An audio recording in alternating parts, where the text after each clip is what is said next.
Ko ima bolju hranu? Grčka ili Japan? Musaka ili sushi?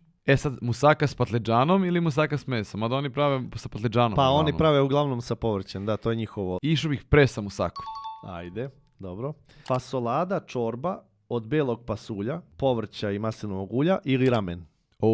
Ovdje ramen definitivno pobeđuje. Dobro, 1-1. Suvlaki ili tempura? Pohovani, znači morski plodovi ili pohovano povrće, a suvlaki je ražnjić.